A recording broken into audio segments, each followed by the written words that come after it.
j'ouvre la porte et là, j'ai eu un vent froid qui est arrivé sur moi.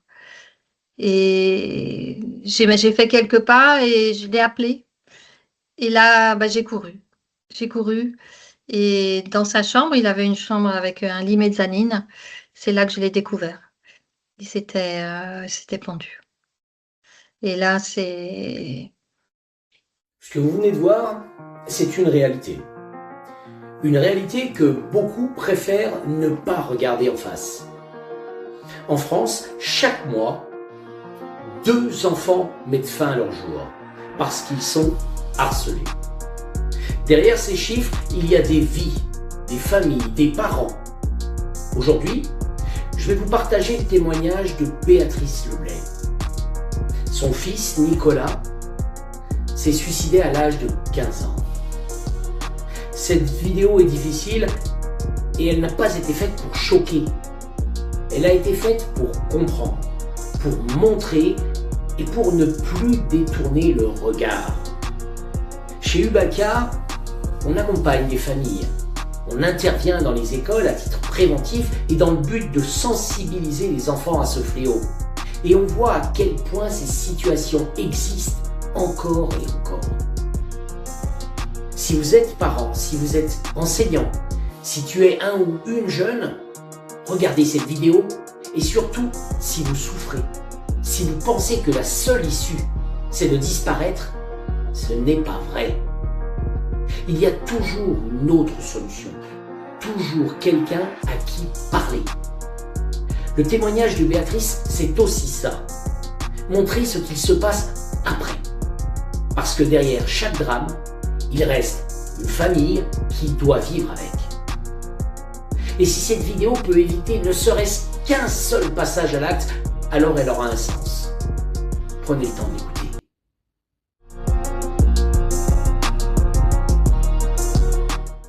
Nicolas, c'était un enfant très doux, très calme, très gentil. Il était très attentionné à mon égard. Alors, j'avais le droit à ma petite pâquerette tous les jours quand on rentrait de l'école. Et ça a continué fort longtemps. Et il était adorable. Tout le monde l'aimait. Et c'était quelqu'un de joyeux. Et jusqu'au moment où il a commencé à être embêté, en fait. Nicolas me l'a dit clairement. C'était en octobre. Il me dit, maman, il y a 2 gamins qui m'ont poussé dans les escaliers. Ils m'embêtent. Heureusement que j'étais costaud. Je me suis retenue. Et c'est vraiment, si j'avais voulu leur casser la gueule, j'aurais pu. Donc, aussitôt, le papa et moi, on a tout de suite réagi. On a été voir le professeur principal. On l'a informé de ce qui s'était passé. Et puis, bon, ils ont vu, enfin, le papa a vu plusieurs fois le professeur principal, mais rien de plus. Rien de plus, rien n'avait été fait. Il n'a même pas prévenu la direction. On a pris rendez-vous avec le proviseur. Et donc, bon, ça demande toujours du temps, hein. Et l'année était passée, hein, bien avancée. Et c'était au mois de mars. On arrive et puis il nous accueille et puis il nous dit, mais quoi, vous n'avez pas de dossier, vous n'avez rien de tangible euh, pour illustrer les propos? Mais on n'a rien compris. On s'est dit, mais comment ça se fait qu'on est mal accueilli comme ça là. On vient parce que notre fils souffre, et puis maintenant il nous fait des remarques désobligeantes. Et puis bon, pour le coup, son téléphone a sonné, il est sorti. Puis après, il revient, tout sucre, tout miel, en nous disant, ah ben oui, je connais votre dossier, mais vous savez, il y a tellement de monde, mais on n'y croyait plus. Tellement il avait été méchant au départ qu'on s'est dit, mais non, il va jamais rien faire pour notre fils, quoi. Donc bon, on était convenu quand même qu'il aurait fait quelques actions. Et puis en sortant de là, on était vraiment dépités, quoi. On s'est senti très très mal. On a apporté une main courante. Et 15 jours se sont passés, donc ça faisait un mois qu'on avait vu le proviseur, pas de nouvelles. On a envoyé un courrier en disant qu'on avait déposé une main courante et qu'on trouvait inadmissible qu'on ne soit pas tenu au courant de ce qui se passait pour notre fils, voilà.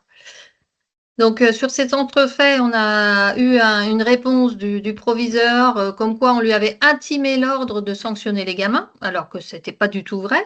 On avait simplement demandé à savoir quelles étaient les actions qu'il voulait mener.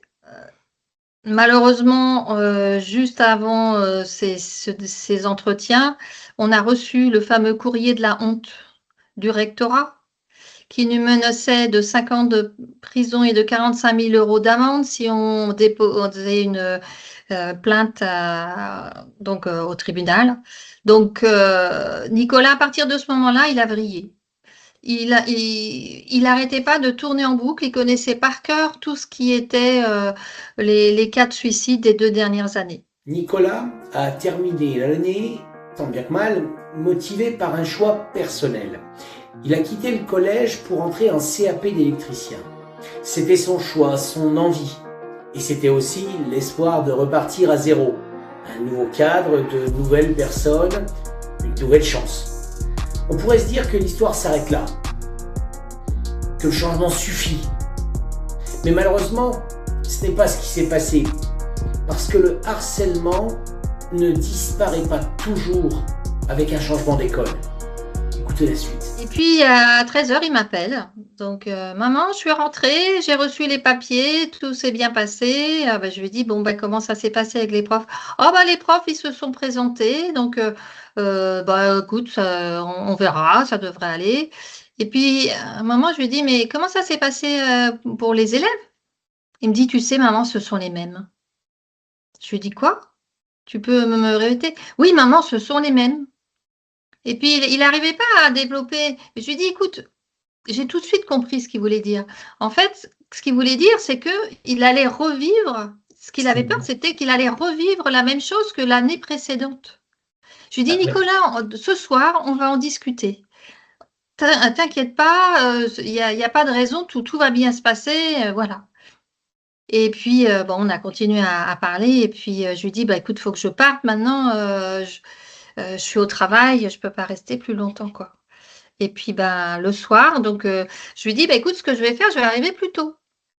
Donc, dis, maman, c'est pas la peine, fais comme d'habitude, de toute façon, tu as plein de boulot. Bon, alors, il n'y avait pas vraiment d'urgence, donc, hormis d'aller voir l'orthodontiste le soir. Donc, dis, bon, écoute, ok. Et puis, je suis arrivée en retard puisque 18h était passé et j'avais pensé arriver beaucoup plus tôt. Et j'ouvre la porte et là, j'ai eu un vent froid qui est arrivé sur moi. Et j'ai fait quelques pas et je l'ai appelé. Et là, j'ai couru. J'ai couru. Et dans sa chambre, il avait une chambre avec un lit mezzanine. C'est là que je l'ai découvert. Il s'était pendu. Et là, c'est un gros. J'ai essayé de faire tout ce que je pouvais, en fait. Je l'ai détaché, j'ai appelé l'hôpital, ils m'ont dit... non, ils m'ont même pas répondu parce que ça a sonné dans le vide. Après, j'ai fait le 115, ça sonnait dans le vide. Heureusement, les pompiers, au bout de 10 minutes, m'ont répondu. Mais ils ont mis que 10 minutes, mais ça faisait 20 minutes. Et on sait qu'au bout de 20 minutes, le cerveau est plus irrigué, quoi. Et donc, je savais déjà ce qui allait se passer, quoi.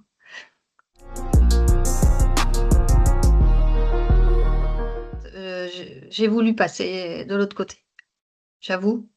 Je crois que tous les parents qui perdent un enfant, de toute façon, ça, c'est...